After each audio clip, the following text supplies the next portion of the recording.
With the release of Scream 7 on the horizon and a movie I am very excited for, I want to put out my ranking for the Scream films that we do have, the six that we have, leading up to it. This is just my personal opinion, my personal ranking, so if you don't like it, that's kind of too bad. But I am interested to hear your opinion in the comments down below, so please do let me know. And let me know, what you think of this franchise, because for me personally, Scream is such a special franchise, and especially horror franchise. It is iconic to me. I could watch them any time of the year and still get the enjoyment out of them. Obviously it hits way harder during Halloween, but that being said, I love them all. So I don't really have a movie on this list that I really hate. There is, when we get towards the bottom, or I guess we'll be starting from the bottom. I don't really enjoy those as much, but I don't hate any movie on here. So with that being said, we'll get into it. In the last place, in the sixth spot, I have Scream 6. Now, this one came out in 2023, and don't get me wrong, I love the cast of this movie. I think it had some fun ideas, but especially when you get to the killer reveals, it is truly corny, and it's honestly kind of hard to watch. But this one follows the survivors of the Ghostface murders from the fifth one, where they get a fresh start in New York City. And that's an interesting concept alone, because we've never seen Ghostface in a major city like this. It's kind of like Jason Takes Manhattan, but actually good. Like I said, this movie is definitely my least favorite out of all of them, but it's by no means like a horrible movie. I think it's cool to see Ghostface in the city. Some people don't like how Ghostface does stuff in this movie, like uses a shotgun and stuff, but I think that's cool. I think it's also okay, because Ghostface to me is not a character like Michael, where it's like, this is one being and he behaves a certain way.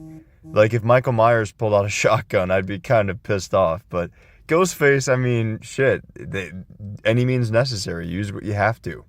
And considering especially that Ghostface is always just a normal guy, like a normal person, like a human being, I think it's okay.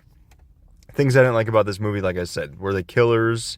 Number one, the killer choices, but also the killer reveals. And then the motivation, not to spoil it too much, I'm going to try to avoid spoilers, but the motivation is literally just Scream 2, basically, but with some extended family members added on. And it's kind of frustrating, because I do love Jenna Ortega and Melissa Barrera in the lead roles, and I love seeing Kirby come back. And some of the stuff that they did with Kirby was pretty fun.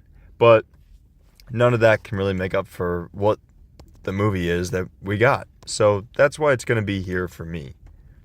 Now, in the fifth spot, I have Scream 3. This is kind of a interesting one, because this was almost an entirely different movie. If you don't know, the Columbine shooting actually made them rewrite and change this script entirely.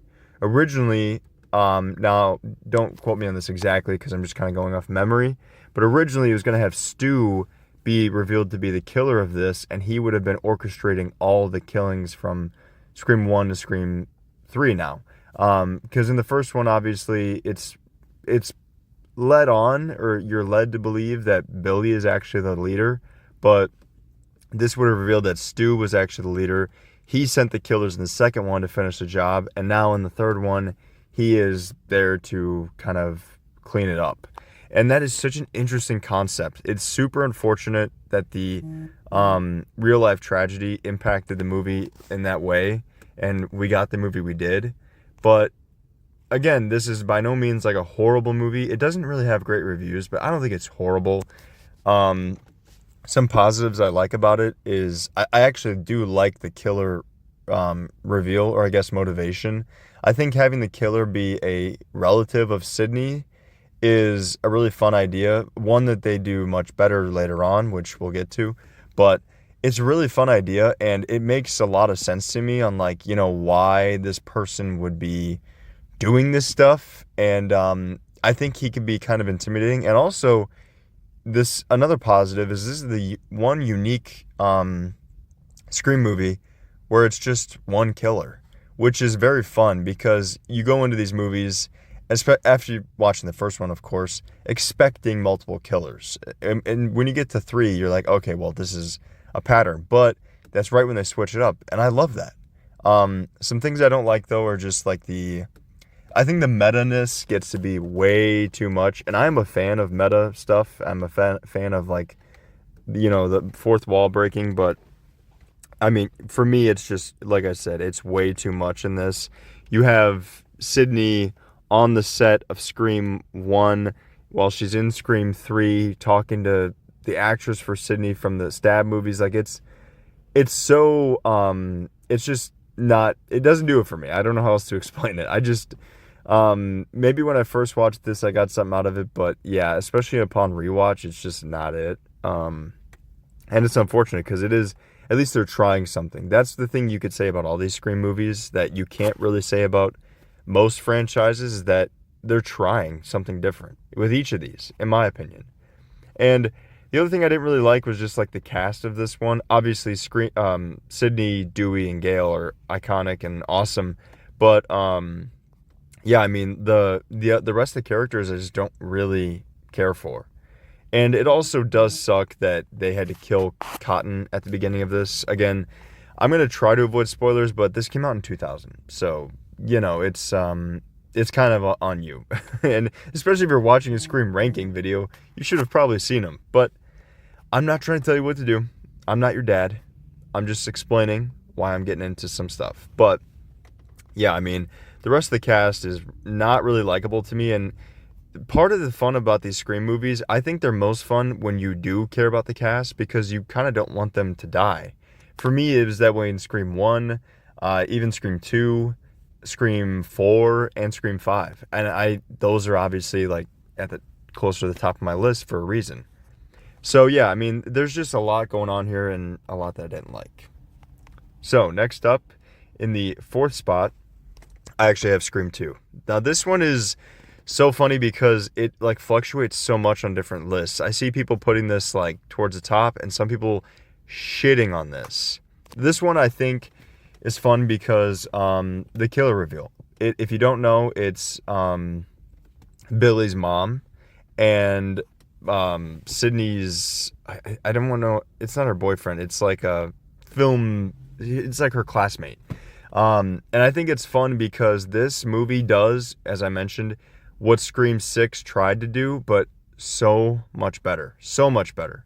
And because of this movie, I think it made that red herring for the girl who's obsessed with movies and stuff, and like the 5th and 6th one to be the killer, really fun and engaging because of obviously the film obsessed student in this one is the killer, which is funny because it kind of parallels Randy, who unfortunately does die in this one, which again for me is a big negative, but I do like the cast. I love the opening of this one. It's iconic, and it's a solid movie overall. I think the killer reveals make sense, especially coming off the back of the first one. It would make sense to have her be the killer. Well, she's not like the only one, but Billy's mom is the main one, and she's clearly the ringleader. And it offers a lot of fun, like, dynamic with her and Sydney. The shit talking in these movies is always part of the thing I love the most. Like, Sydney is not just a survivor, but she talks shit. Like, she tries to piss Ghostface off, and it usually works because, again, they're just a person. And usually they're going after her because they have some vendettas. So the fact that she's shitting on them, it sets them off. And I love that. I think it's really cool, and it's a unique dynamic. But there's just stronger movies on this list. At this point that we're getting into, none of these movies are like, after Scream 2, I would say, all these movies are like really, really good. Scream 2 is good, but there's just better ones. Speaking of better ones, in the 3rd spot, I have Scream 5, which is surprising because I'm not going to lie. When this movie was announced, it came out in 2022. When it was announced, I was skeptical because it's been a minute since Scream has been on the big screen. It had a new, young, fresh cast, but it also brought back some of the legacy characters. Unfortunately, Sydney was not one of them, if my memory serves. No, actually, Sydney was. I'm sorry. She wasn't in the 6th one. But yeah, it brought back a lot of legacy characters, and that's one of the things I didn't like, actually, is how they handled a certain legacy character dying. I'm just gonna say it, so I guess spoiler alert, but Dewey. I don't think it's wrong to kill Dewey, but just with anything, it's the way you do it. It's the way you go about it. And I don't agree with the way they went about killing him. Some of the things I really liked though were the killer reveals. I mean, I don't think that the killers were that exciting in and of themselves, especially like the boyfriend. You could see that coming from a mile away. But I just think, like, especially, I'm blanking on her name, but she was in Anora and Once Upon a Time in Hollywood, but she plays a really good sadistic person. And I mean that in, like, the nicest way possible. But yeah, I mean, I just believe that those two would be killers. It kind of makes sense. And they had a lot of fun playing with, like, the downsides or, like, the consequences, I guess, of the internet and the effects it can have. Like, you know, becoming obsessed with these killers. We've seen stuff like that in this franchise before, but this movie came out at a time where I think that's so much more relevant than it was in the past. Because you see how some people are online, and it's like opinions on something as trivial as like a comic book movie will get you death threats. So this movie, it does a lot in terms of like modern culture that I really like. And also, I just love the vibe. I mean, it feels like a perfect blend of... It just feels like Scream in the modern age. And it's exactly what I envision and what I would want. So I just think it fits really well. And it's a really, really, really entertaining movie. So yeah, I think it rightfully so deserves to be here. Now, second place, and I always hate these ranking videos because whenever you reveal second place, you reveal first place. But second place is Scream 4. This is surprising that it's up this high for me, but I'm not gonna lie, like rewatching these, Scream 4 hits fucking hard. Scream 4 is good. And it's not just good, it's really good.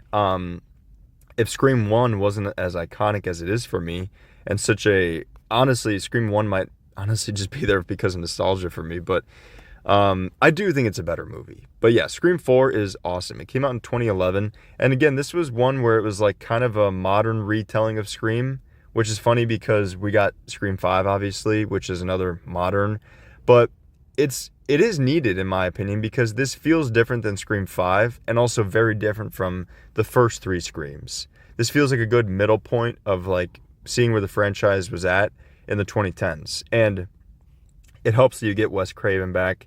You have Dewey, you have Gale, you have Sidney, and this is the introduction of Kirby. There's a lot of iconic side characters in this, not to mention, Sidney's, I think it's her niece, Jill, but, played by Emma Roberts, who does amazing, and is probably one of my favorite killers in the entire franchise, easily.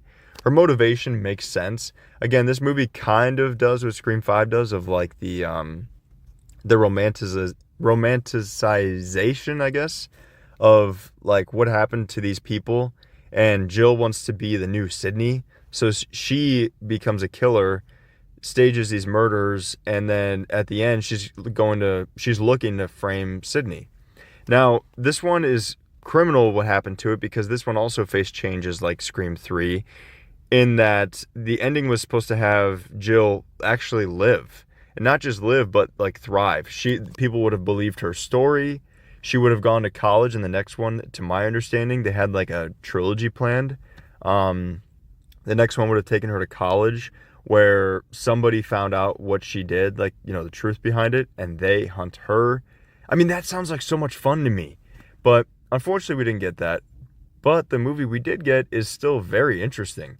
Like I said, the killer's motivations make sense. Jill is a very smart and cunning killer, almost to the point where like you're not rooting for her, but you're like, damn, I kind of respect her game. Like, this is crazy because Ghostface isn't always super competent, but in this one, Jesus, man, they are brutal with the kills and the gore. They do not shy away from.